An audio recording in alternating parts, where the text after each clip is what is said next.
ذکر امام حسین کا عین ذکر توحید ہے، کیونکہ آج یہ جتنی بھی ہماری نمازیں، ہماری عبادتیں باقی ہیں، یہ سب امام حسین علیہ الصلوۃ والسلام کے قیام کی وجہ سے ہیں۔ وہ اسی سلسلے میں ہماری گفتگو جاری ہے کہ یہ جو معرکہ ہے کربلا کا، یہ اچانک سے یا اتفاق سے ہونے والا واقعہ نہیں ہے۔ دشمن بہت عرصے سے اپنی کوششوں اور طاقتوں میں لگا ہوا تھا اور ابھی بھی لگا ہوا ہے کہ کسی طریقے سے اصل اسلام کے راستے کو روکے، اور اسی روکنے کے لیے وہ ہر نبی کے مقابلے میں آیا ہے، اور شروع ہی سے ازل سے اس نے خدا سے فرصت مانگی، لمحہ مانگا، وقت مانگا کہ میں لوگوں کو اور اجتماع کی صورت میں انہیں ورغلاؤں گا، میں ان کو اغوا کروں گا۔ اور قرآن کی آیاتیں ان باتوں کو دلیل ہیں۔ آپ ماشاءاللہ پڑھے لکھے لوگ ہیں، ساری چیزوں سے واقف ہیں۔ یہ سلسلہ چلتا رہا اور یہاں تک کہ جو ہے وہ کربلا برپا ہوئی ہے۔ خوب مجالس ہم سنتے رہتے ہیں، مختلف موضوعات سنتے رہتے ہیں۔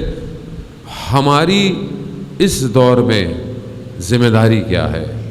ہم کربلا سے کس طرح اپنی زندگی کے لیے درس لے کر اٹھیں؟ خوب نعرہ تو ہم بہت مارتے ہیں، اے ہماری درسگاہ کربلا کربلا، لیکن پریکٹیکلی ہم کس طرح اپنی زندگی میں عمل کریں؟ عزیزان محترم، جب پروردگار انسان کو خلق کیا تو اس کی خلقت کے ساتھ خدا نے خلق کیا، مومن کو خلق کیا، کافر کی روحوں کو خلق کیا، سب کو خلق کیا، وعدہ بھی لیا کہ ہے الستو میں تمہارا رب کا۔ جو روحیں پاک تھیں انہوں نے اقرار کیا اور عہد کیا کہ ہم خدا کی مدد کریں۔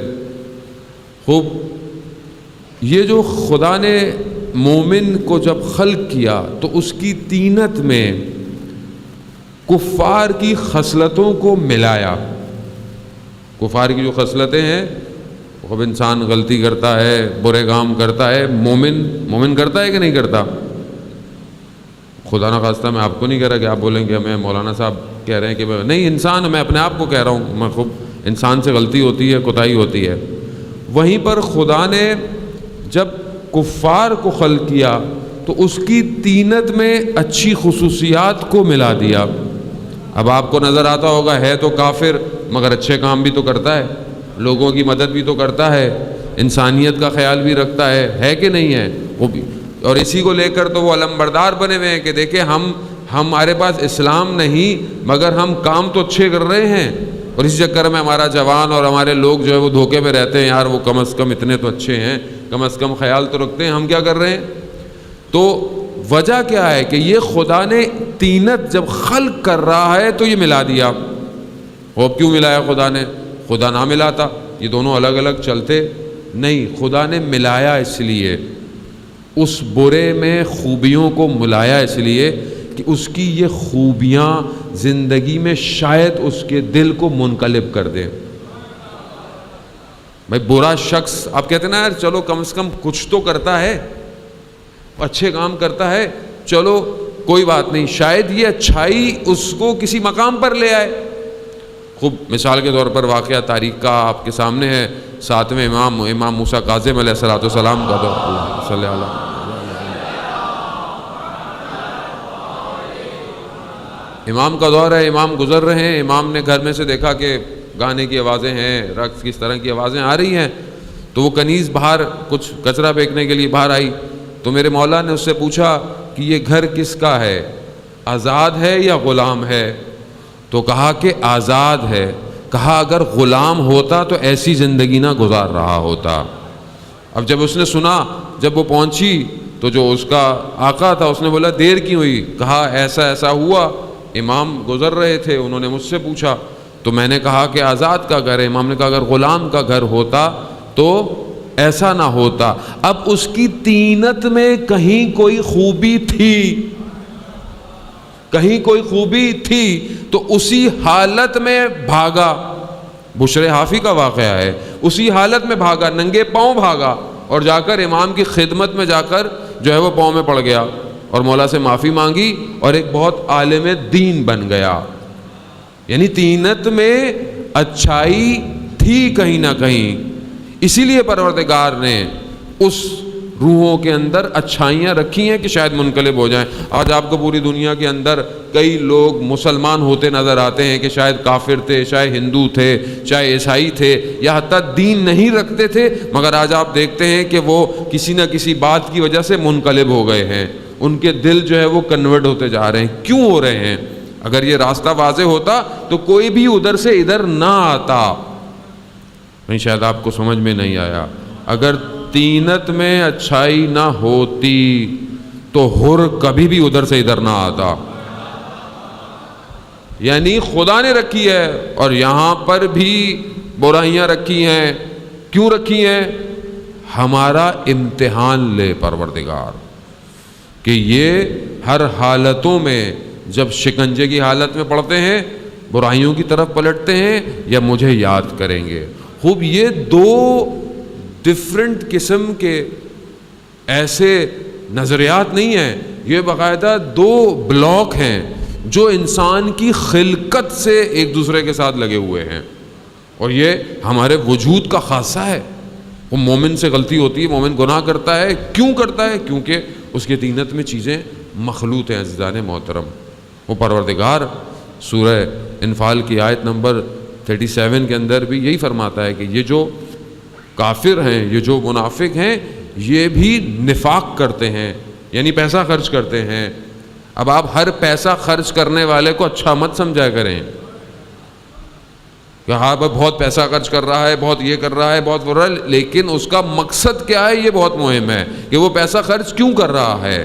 تو قرآن کہتا ہے کہ یہ پیسہ خرچ کرتے ہیں مگر کیوں؟ یہ اللہ کا راستہ بند کرنا چاہتے ہیں, یعنی یہ خدا کا راستہ بند کرنا چاہتے ہیں. مگر وہیں پر مومن بھی ہیں, وہ بھی نفاق کرتے ہیں, وہ بھی زکوٰۃ دیتے ہیں. قرآن کی آیتیں کہتی ہیں یوتون زکوٰۃ, یہ زکوٰۃ دیتے ہیں. مگر یہ زکوٰۃ کیوں دیتے ہیں؟ یہ زکوٰۃ صرف مالی نہیں ہے بلکہ یہ اپنا پورا کا پورا وجود اسلام کی راہ میں دے رہے ہیں. تو اب آپ دیکھیں کہ یہ دونوں فورسز شروع سے لگی ہوئی ہیں, یہ طاقتیں شروع سے لگی ہوئی ہیں, اور یہ طاقتیں آگے بڑھتی رہیں گی اور یہ جاتی رہیں گی, یہاں تک کہ ایک وقت آئے گا کہ جب ان کی ان خصلتوں کو جدا کر دیا جائے گا. اور اس وقت میں انسان کی کون سی خصلت اس کے اوپر غلبہ پا چکی ہوگی وہ وہی حالت میں ہوگا.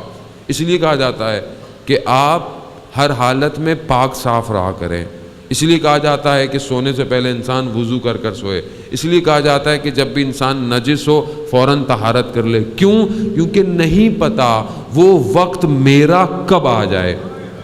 مجھے نہیں پتا, مجھے کیا پتا کہ میں نے کب دنیا سے جانا ہے. اور دوسری بات, جو سب سے بڑا معرکہ ہونا ہے وہ ظہور کا معرکہ ہے کہ جب ظہور ہوگا تو خود بخود برائیاں ایک طرف ہو جائیں گی اور اچھائیاں ایک طرف ہو جائیں گی. اور آپ نے روایات میں پڑھا ہوگا کہ ایسا بھی مقام آئے گا کہ کچھ لوگ جو شروع میں امام کی رکاب کی طرف بڑھ رہے تھے اچانک سے وہ امام کو چھوڑ کر سامنے چلے جائیں گے. یہ کیسے ہو جائے گا؟ مطلب آپ کے تصور کریں کہ یہ کیسے ہو سکتا ہے کہ بھئی پتہ ہے کہ امام, پتہ ہے انتظار کر رہے ہیں, جانتے ہیں, لیکن امام کو چھوڑ کر کیوں جائیں گے؟ کیونکہ اندر جو بری صفتیں تھیں وہ غلبہ کر چکی ہوں گی. اس لیے تو مجلس ہے, اس لیے تو عزاداری کا سلسلہ ہے کہ وہ جو خصلتیں ہمارے اندر آ رہی ہیں ہم ان کو اس مجلس سے صاف کر کر باہر جائیں. اس لیے اس بات میں کوئی وہ نہیں ہے کہ جو بھی زیارت کرتا ہے اور خاص طور پہ سید الشہداء کی زیارت کرتا ہے اس کے گناہ ایسے جڑ جاتے ہیں جیسے درختوں سے پتے جڑ گئے. اس لیے کہا جاتا ہے, اور روایات بہت سخت ہیں خاص طور پہ کربلا کی زیارت کے لیے, کہ اگر انسان کر سکتا ہے, اس کی توفیق میں ہے, تو 4 سال میں 1 دفعہ امام حسین کی زیارت کرنے جائے. وہ شخص آیا امام کے پاس, امام نے پوچھا کہ تم ہمارے جد کی زیارت پہ جاتے ہو ہفتے میں؟ کہا مولا نہیں. کہا مہینے میں؟ کہا نہیں. کہا سال میں؟ کہا مولا دور ہے, آسان نہیں ہے جانا. کہا تم اگر کھلے آسمان کے نیچے جاؤ اور اپنے آپ کو رخ کرو کربلا کا اور 3 دفعہ کہو صلی اللہ علیہ یا ابا عبداللہ، صلی اللہ علیہ یا ابا عبداللہ، صلی اللہ علیہ یا ابا عبداللہ، تمہاری زیارت قبول ہو جائے گی۔